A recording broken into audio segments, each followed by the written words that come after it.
সরকারি চাকরিতে কোটা ব্যবস্থা বহাল করা নিয়ে বর্তমানে ছাত্র আন্দোলন চলছে। এই আন্দোলন দিন দিন ব্যাপকতা লাভ করছে। 2018 সালে কোটা ব্যবস্থার বিরুদ্ধে তীব্র ছাত্র আন্দোলন হয়েছিল। তার পরিপ্রেক্ষিতে 12 এপ্রিল জাতীয় সংসদে ভাষণ দানকালে প্রধানমন্ত্রী শেখ হাসিনা সরকারি চাকরিতে কোটা ব্যবস্থা বাতিলের ঘোষণা দেন। একই বছর 4 অক্টোবর জনপ্রশাসন মন্ত্রণালয় কোটা বাতিল করে প্রজ্ঞাপন জারি করে। গত 5 জুন 6 জন ছাত্রের দায়েরকৃত রিটের পরিপ্রেক্ষিতে হাইকোর্ট মুক্তিযোদ্ধা কোটা বাতিলের পরিপত্র অবৈধ ঘোষণা করেন। ফলে শুরু হয় ছাত্র আন্দোলন। 1 জুলাই থেকে ছাত্ররা আন্দোলন শুরু করেন, যা এখনও চলমান। 1972 সালে প্রণীত রাষ্ট্রীয় সংবিধানে পরিষ্কারভাবে উল্লেখ আছে, সমাজে যারা সুবিধা বঞ্চিত তাদের কোটা সুবিধা দিতে হবে, যাতে তারা আর 10 জন মানুষের মতো সমাজে মাথা উঁচু করে বেঁচে থাকতে পারে।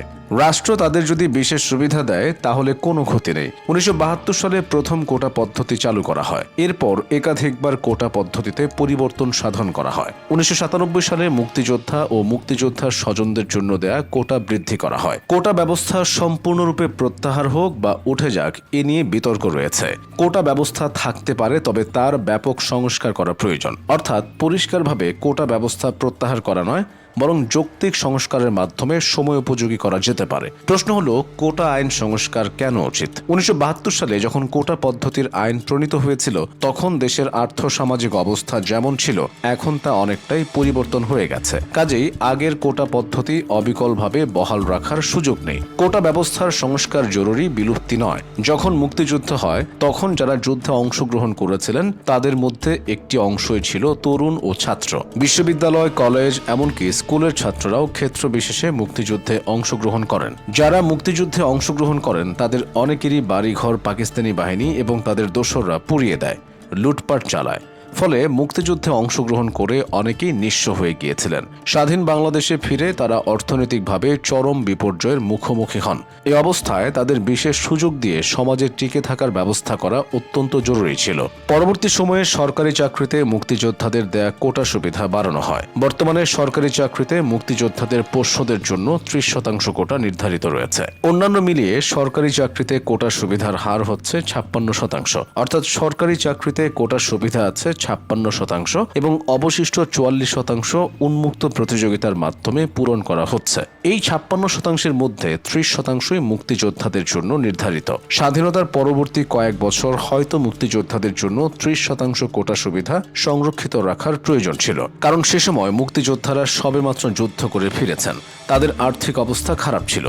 অনেকেই শিক্ষা অসমাপ্ত রেখেই মুক্তিযুদ্ধে গিয়েছিলেন, কিন্তু যুদ্ধ শেষে ফিরে এসে তাদের পক্ষে আর শিক্ষাঙ্গনে যোগ দেওয়া সম্ভব হয়নি, কারণ তাদের সংসারের দায়িত্ব নিতে হয়েছে। সরকারি চাকরিতে যোগ দিতে পারাটা আত্মনির্ভর হওয়ার একটি উপায় বা কৌশল হিসেবে গণ্য করা হচ্ছিল।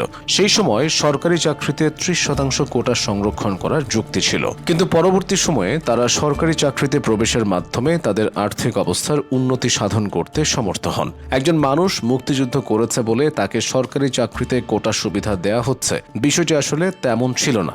বরং মুক্তিযুদ্ধে অংশগ্রহণের ফলে তারা আর্থিক ও শারীরিকভাবে সামর্থ্যহীন হয়ে পড়েছিলেন। তাই সমাজের একজন সামর্থ্যহীন মানুষকে বেঁচে থাকার অবলম্বন নিশ্চিত করার জন্যই সরকারি চাকরিতে কোটা সুবিধার প্রবর্তন করা হয়েছিল, কারণ সেই সময় এটা ছাড়া কোনো তাৎক্ষণিক বিকল্প ছিল না। 72-এর সংবিধানে তখনও সাধারণভাবে বলা হয়েছিল সমাজের সুবিধাবঞ্চিত মানুষকে কোটা সুবিধা দিতে হবে। তখন এমন একটি বিশেষ সুবিধা প্রদানের প্রয়োজন ছিল। অর্থনৈতিক ও আদর্শগত প্রয়োজন দুদিক থেকেই মুক্তিযোদ্ধারা কোটা সুবিধা পাওয়ার জন্য উপযুক্ত ছিলেন। বিশেষ করে যারা বিশ্ববিদ্যালয় বা কলেজের ছাত্র থাকা অবস্থায় মুক্তিযুদ্ধে গিয়েছিলেন তারা কোটা সুবিধা ভোগ করতে সক্ষম হন। কিন্তু এখন আর আগের মতো পরিস্থিতি নেই। এই মুক্তিযোদ্ধারা এখন বেঁচেও নেই। এমনকি পরবর্তী প্রজন্ম এখন প্রায় 40 থেকে 45 বছর বয়স পার করছে। এই কোটা শুধুমাত্র মুক্তিযোদ্ধা এবং তাদের পরবর্তী প্রজন্মের জন্যই রাখা উচিত, তাদের নাতিপুতিদের জন্য নয়।